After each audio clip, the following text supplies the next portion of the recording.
Soy Marco Antonio Sánchez Taza. El título de mi ponencia es Historia regional enseñada en escuelas pluriculturales de Chiapas, México, las posibilidades de un profesor autónomo. Soy docente en la Escuela Normal Superior y en la Facultad de Artes de la UNICACH. Les hablo desde Chiapas, México, ubicada en el sureste mexicano, región de historias y tradiciones culturales ancestrales, particularmente de los pueblos mayas.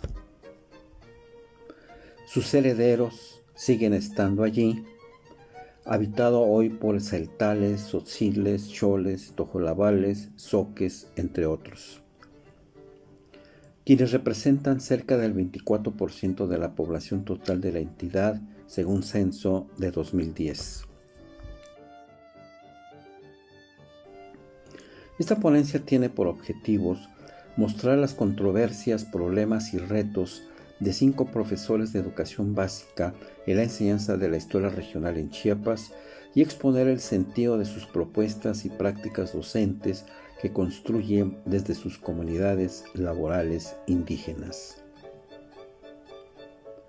Sus escuelas están ubicadas en zonas de alta y muy alta marginalidad, donde hay carencias de medios, materiales didácticos y bibliográficos, e incluso muchas veces está ausente el libro de la asignatura. Los planes, programas y libros de texto son diseñados e impuestos desde la Administración Educativa Central, Federal y Estatal por funcionarios que poco o nada tienen que ver con esta asignatura, incluso con la enseñanza de la historia. De acuerdo con Lerner, la historia que desfila en estos libros de historia para niños es en gran medida la de élites, una historia impersonal, sin grupos sociales en conflicto y actividades anónimas. La propuesta institucional está anclada al proyecto hegemónico liberal del siglo XIX, que buscó formar ciudadanos bajo los ideales del Estado-Nación, con una mirada unidireccional de una sola cultura, una sola historia, una sola lengua, y pese a las reformas de 1992, la enseñanza de la historia continúa atada a las controversias relacionadas con los enfoques de la historia racional y romántica, propias del siglo XVIII y XIX, según Mario Carretero, y con la intención de construir una identidad nacional. No obstante, las circunstancias pluriculturales del país, la diversidad de las regiones y aconteceres históricos, la relativa formación de los profesores aquí entrevistados y el aislamiento de las comunidades hacen que los hechos, este proyecto sea resignificado por ellos desde sus quehaceres cotidianos, áulicos, desde las condiciones de su comunidad y cultura. Desde finales del siglo XX y principios del actual, el Estado neoliberal mexicano, en sus reformas y programas educativos, restableció esta propuesta de ciudadanía enmarcada ahora en la creciente liberación del mercado y la venta de recursos no renovables del subsuelo mexicano, que está afectando fuertemente a las comunidades particularmente indígenas. El cambio propuesto no dejó de estar en el terreno de las controversias entre distintos sectores, investigadores y grupos de poder, situación expresada de manera pública en torno al sentido que debía tener la educación histórica, pretendiendo cada sector legitimar sus intereses, especialmente en la publicación de los libros de texto de historia para educación primaria. El transcurrir regional de la entidad fue a la saga de la historia nacional o transcurrió de modo distinto, pues sus trayectos, intereses, grupos de poder local y efemérides se sucedieron de manera diferente. Muchas de las comunidades en Chiapas tienen antecedentes históricos acumulados de colonización y subordinación, manifiestos aún en ciertos rasgos imaginarios y relaciones sociales, generándose en el ámbito regional una creciente diversidad cultural, lingüística y poblacional, resultado de periódicas migraciones masivas e individuales acentuadas en los últimos 30 años, así como una marginalidad extrema y la llegada de nuevas inversiones, medios y tendencias globalizadoras que le han dado un cambio no solo al paisaje urbano y rural, sino también a las relaciones, formas de convivencia, empleo y mercado. Según Sánchez Daza, una característica que guió en Chiapas los procesos educativos y de relación unidireccional cultural fue la construcción y reconstrucción de las formas de concebir, imaginar y valorar la existencia del otro, que rememoraba la coexistencia colonial de dos mundos, indios y conquistadores, y un orden, el colonial, nombrado desde ese tiempo de conquista.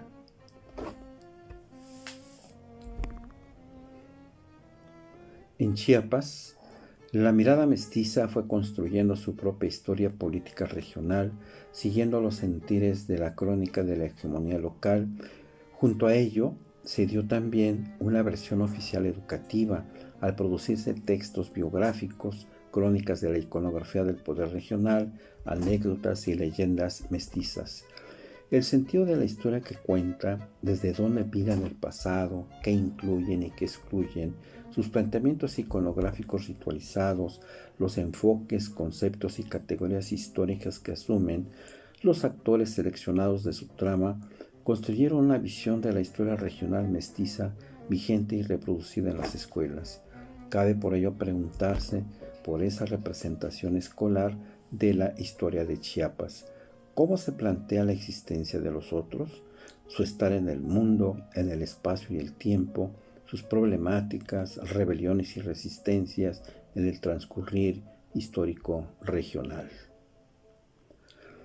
Los gobiernos posrevolucionarios nacionalistas hasta la actualidad confirmaron su misión de castellanizar y civilizar a las comunidades indígenas, es decir, extinguir sus culturas, cuestión que vuelven a reafirmar ahora bajo la liberación del mercado, la subordinación a organismos financieros internacionales y el agotamiento del Estado-Nación. Las distintas propuestas del siglo XX en México siguieron el camino de la nueva colonización, anexando supuestos valores y tradiciones de los pueblos originarios llevados al folclore y el espectáculo. Algunas de las preguntas que nos hicimos fueron: ¿es posible construir otro tipo de historia desde la localidad en que se ejerce la acción docente? ¿Cuál sería el sentido en un contexto regional pluricultural? De los 5 profesores entrevistados, 3 de ellos son bilingües, otro no heredó la lengua materna y otro más es mestizo. Tienen más de 20 años de experiencia docente y comparten su trayectoria en diferentes comunidades del estado. Los profesores bilingües señalan que son asignados normalmente a zonas de lenguas distintas a la suya. Ellos donan, aparte de su entrevista, elementos de sus autobiografías construidas en talleres y diplomados donde en procesos grupales generaron sus historias de vida mediante el empleo de una didáctica crítica en una continua reflexión y construcción de sentido que buscó articular la experiencia individual y social desde sus emociones, relaciones y supuestos fundantes para hallar su afectación, su marca y construir su significación que diera respuesta a las preguntas básicas de la vida. ¿Quién soy? ¿Quién he venido siendo? ¿Quién quiero ser? Lo que, según sus palabras, les ha permitido realizar un retorno sobre sí mismos hacia la recuperación de sus historicidades. Ellos relatan sus procesos y de formación, el enfrentamiento al racismo imperante, las dificultades del ubicarse a sí mismos en circunstancias que se les imponen al invisibilizar sus orígenes y luego, como profesores, su retorno a la comunidad para elaborar, para reiniciar procesos de resignificación con sus alumnos en un acercamiento a la historia. Consideramos con Cruz que toda práctica docente es histórica, porque es construida en determinados contextos y momentos históricos particulares, pues refleja un proceso de complejo apropiación y construcción que se da en el cruce entre la biografía individual y la historia de las prácticas sociales y educativas. Así, las experiencias de estos docentes se entrecruzan con aspectos relacionados con el contexto comunitario, su historicidad y los imaginarios preservados por la costumbre y tradición, el peso de la cosmovisión y cosmovivencias. Dice López Austin, una de las grandes construcciones de la cultura es la cosmovisión, es su aspecto mental. La cosmovisión debe verse en su doble rostro de construcción y medio constructivo, pues la existencia de la cultura misma es imposible sin ella. En este trayecto entonces se resignifica una historia local comunitaria, aquella olvidada o excluida de la historia oficial, pues siempre han sido considerados pueblos sin historia. Desde aquí adquiere importancia el sentido que crean desde cada uno de ellos de construir pensamiento histórico, desde la posibilidad del sujeto autónomo a partir de sus condiciones, de su conciencia sobre sí mismo y sus posibilidades de ser distinto en su desenvolvimiento en el aula y en la interrelación con la comunidad. Pensar históricamente, dice Montes, no se limita entonces a dimensionar los tiempos pasados y su ubicación geográfica. El pensamiento histórico se logra cuando los alumnos piensan los acontecimientos o procesos que se desarrollan ante sí, aquellos en los cuales los niños tienen contacto, y a partir de su aquí y ahora encuentran explicaciones sobre las causas que lo produce y se pregunten qué, cuándo, cómo, por qué, en favor de quién. Para leer y comprender la experiencia de estos profesores, se recurrió a una metodología interpretativa, una epistemología que atiende a lo subjetivo, a la construcción de significados y a una hermenéutica dialéctica. Por eso recurrimos a la entrevista en profundidad semiestructurada. En este viaje, con ellos y desde ellos, nos propusimos partir de sus palabras y consideraciones, emociones y supuestos, reflexiones y experiencias, desde sus interioridades donadas en los diferentes momentos, circunstancias, tiempos y lugares de su caminar por la vida y la docencia en la enseñanza de la historia indisolublemente unidas. De la exposición de sus reflexiones fue emergiendo la necesidad de nombrar desde la experiencia y las vivencias de ellos, pues abren un marco que nos permite vislumbrar esa complejidad de la que venimos hablando. Irma nos comparte en la entrevista sus inicios en la escuela de maestros mestizos que no hablaban su lengua. Dice Irma, de primero a cuarto grado me sentí una inútil, una que no tenía la capacidad de aprender, me sentí así como que no tenía noción del tiempo, pasaban los días de primero a quinto grado y pues me sentía así como que no, y yo a veces decía, ¿cómo es que aprendí? Por su parte, recuerda a Domingo en su historia de vida.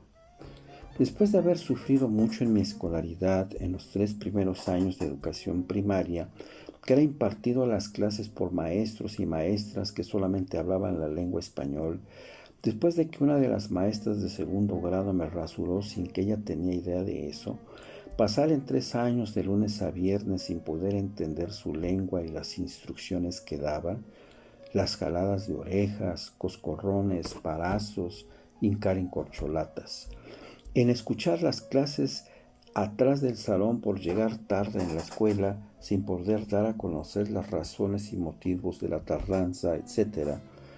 Para mí fue años de sufrimiento y de dolor en una exigencia muy difícil de cumplirlas. Aparte de los castigos que recibía en la escuela, de la misma manera recibía en casa. Dice Irma al recordar su última narrativa. Esas cuestiones de aprendizaje me ayudaron a mí a definirme como indígena, o sea, de cómo, de lo que soy.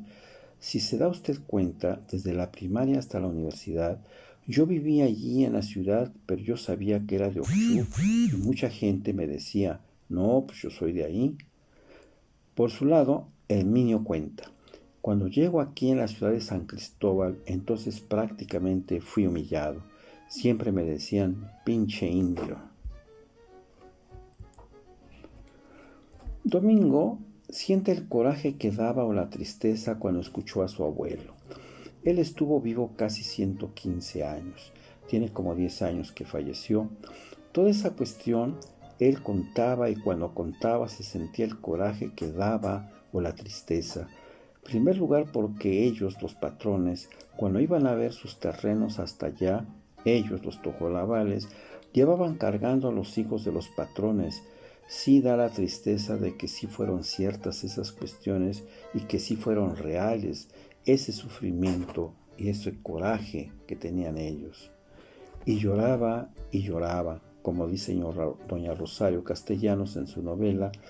Yo me sentía alegre cuando me llevaba cargada a los indígenas, me sentía contenta, pero ¿qué sentían ellos?, decía ella. Yo a mi nana me llevaba, iba con mi nana, que era indígena, a la iglesia de San Caralampio, y cuando llegaba se hincaba y lloraba y lloraba y lloraba. Entonces, esa historia es la parte fundamental.